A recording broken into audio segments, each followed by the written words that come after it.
head bump. This is a resonant boost in the low frequency range, typically between 30 Hz and 150 Hz, that occurs because of the physical relationship between the tape head gap width, the tape speed, and the wavelength of the audio signal.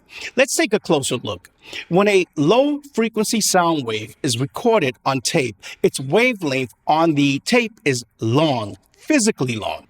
At 15 inches per second, a 100 Hz tone creates a wavelength of about 0.15 inches on the tape. The playback head reads this wavelength as the tape passes over it, and at certain frequencies, a resonance occurs between the head gap geometry and the signal wavelength. The result is a gentle boost in the low end. At 30 IPS, the bump occurs at a lower frequency. At 15 IPS, it shifts even higher. At 7.5 IPS, it shifts higher still.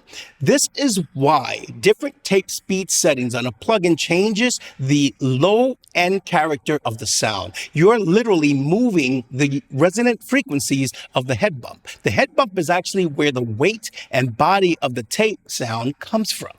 Third defining character is high frequency roll-off. Unlike the low end, which gets a boost, the high frequencies on tape are naturally attenuated or rolled off.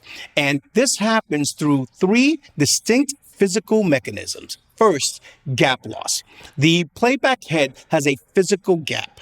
When the wavelength of the signal on the tape becomes shorter than the gap width, the head can no longer read it accurately. The signal weakens.